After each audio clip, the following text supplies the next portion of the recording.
कभी आपने सोचा है अगर आपको एक दिन नींद से उठाया जाए और आंख खुलते ही पता चले कि आप पृथ्वी पर नहीं बल्कि लाखों किलोमीटर दूर एक स्पेसशिप के अंदर अकेले तैर रहे हैं।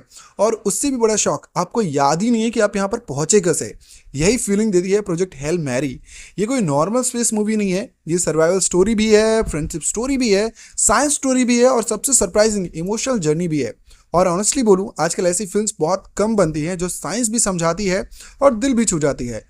इस फिल्म का थिएटर एक्सपीरियंस थोड़ा अलग है। अगर आप टिकट लेते हो अर्थ पर बैठकर, लेकिन 15 मिनट बाद ऐसा लगता है कि ग्रेविटी पीछे छूट चुकी है।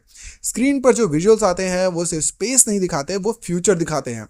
ऐसा फ्यूचर जहां इंसान सर्वाइवल के लिए प्लेनेट से बाहर सोच रहा है। और यही इस फिल्म का सबसे बड़ा स्ट्रेंथ है। ये इमेजिनेशन नहीं लगती, पॉसिबिलिटी लगती है। अब बहुत लोग पूछ रहे हैं कि क्या ये इंटरस्टेलर जैसी है। ऑनेस्ट आंसर थोड़ी है, लेकिन पूरी नहीं। इंटरस्टेलर ब्रेन को चैलेंज करती है, प्रोजेक्ट हेल मैरी हर्ट को कनेक्ट करती है। इंटरस्टेलर आपको फिजिक्स समझाती है, प्रोजेक्ट हेल मैरी आपको लोनलीनेस समझाती है। और दोनों की यही अलग आइडेंटिटी है। अब कहानी की शुरुआत समझते हैं। फिल्म शुरू होती है एक आदमी से जो स्पेसशिप के अंदर कोमा से उठता है। ना उसे अपना नाम याद है, ना मिशन याद है, ना रीजन याद है। बस एक चीज क्लियर है, वो अकेला है। और धीरे धीरे जैसे मेमोरी वापस आती है, वैसे ऑडियंस भी उसके साथ ट्रुथ डिस्कवर करती है। और यही स्टोरी टेलिंग का जीनियस है।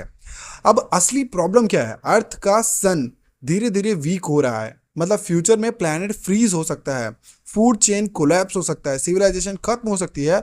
और इस क्राइसिस को सॉल्व करने के लिए एक स्कूल टीचर को भेजा जाता है डीप स्पेस मिशन पर। हाँ, स्कूल टीचर, एस्ट्रोनॉट नहीं, सोल्जर नहीं, साइंटिस्ट भी पार्शियली, बस एक टीचर। और यही कैरेक्टर को रिलेटेबल बनाता है। अब मिशन का सबसे शॉकिंग पार्ट क्या है पता है? शिप में फ्यूल इतना है कि डेस्टिनेशन तक पहुंच सकते हो, लेकिन वापस नहीं आ सकते। मतलब ये ऑफिशियली वन वे टिकट है। और इमेजिन करो, आपको पता हो कि सॉल्यूशन मिल गया है, तो भी वापस घर नहीं लौट पाओगे। ये सेक्रीफाइस इस फिल्म को हीरोइक बनाता है। अब यहाँ आता है फिल्म का बेस्ट सरप्राइज। जब लगता है हीरो अकेला है, तभी सामने से एक और स्पेसशिप दिखाई देती है और वहां एंट्री होती है रॉकी की। हाँ, रॉकी। और ऑनेस्टली बोलूं, ये कैरेक्टर पूरी फिल्म की सोल है। अब नॉर्मली मूवीज एलियंस को विलन बनाती है, लेकिन यहाँ स्टोरी बिल्कुल उल्टी है। यहाँ एलियंस एनिमी नहीं है, पार्टनर है। और धीरे धीरे जो फ्रेंडशिप डेवलप होती है वो इतनी नेचुरल लगती है कि आप भूल जाते हैं कि सामने इंसान नहीं है। अब देखो, सबसे सरप्राइजिंग चीज मुझे क्या लगी, फिल्म फनी है। हाँ, सीरियसली स्पेस मूवी फनी है और फोर्स्ड जोक नहीं है। सिचुएशन ह्यूमर है, नेचुरल ह्यूमर है, कैरेक्टर बेस्ड ह्यूमर है। और यही ऑडियंस को रिलैक्स करता है। अदरवाइज स्पेस फिल्म हैवी हो जाती है। और एक स्ट्रॉन्ग पॉइंट, फिल्म साइंस को एक्सप्लेन करती है, लेकिन बोरिंग नहीं बनाती है। फॉर्मूला दिखाने के बजाय प्रॉब्लम सॉल्विंग दिखाती है, लेक्चर देने के बजाय एक्सपेरिमेंट दिखाती है। और यही रीजन है कि 10 साल का बच्चा भी इंजॉय करेगा और 40 साल का एडल्ट भी। अब एक्टिंग की बात करें, रैन गोल्सिंग ने जो परफॉर्मेंस दी है वो साइलेंट एक्टिंग का मास्टर क्लास है। क्योंकि आधे फिल्म में तो वो अकेली स्क्रीन पर है, और आधे स्क्रीन होल्ड करना सबसे मुश्किल काम होता है। और अकेले मतलब अगर आप स्क्रीन पर अकेले हो तो और अकेले स्क्रीन को होल्ड करना बहुत ही मुश्किल होता है। लेकिन यहाँ बोर्डम फील नहीं होता है, एंगेजमेंट फील होता है। एक चीज ऑडियंस यूजुअली इग्नोर करती है, बैकग्राउंड म्यूजिक। लेकिन इस फिल्म का स्कोर इमोशन एम्पलीफाई करता है, लोनलीनेस को हैवी बनाता है, फ्रेंडशिप को वार्म बनाता है और क्लाइमेक्स को अनफॉरगेटेबल बनाता है। अगर आपने आईमैक्स में देखी है तो एक्सपीरियंस डबल हो जाता है। स्पेस एम्पटी नहीं लगता है, अलाइव लगता है, स्टार्स डिस्टेंस नहीं लगते, रीचेबल लगते हैं। और यही सिनेमैटिक मैजिक है। अब ऑनेस्टली बताओ, स्पेस मूवी देखकर रोने की एक्सपेक्टेशन होती है, यही ना?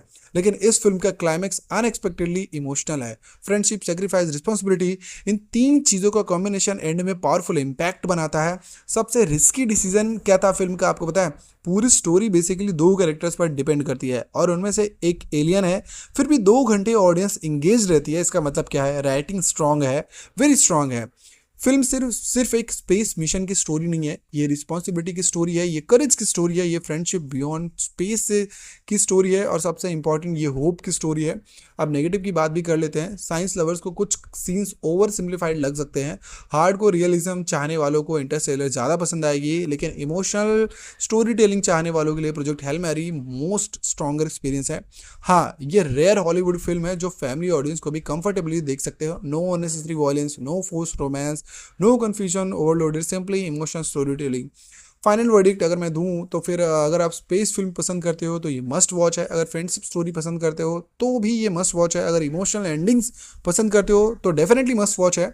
मेरी तरफ से इस फिल्म को 4/5 स्टार। विजुअल्स के लिए, स्टोरी टेलिंग के लिए, इमोशन के लिए और रॉकी के लिए तो एक्स्ट्रा हाफ स्टार बनता है ऑनेस्टली।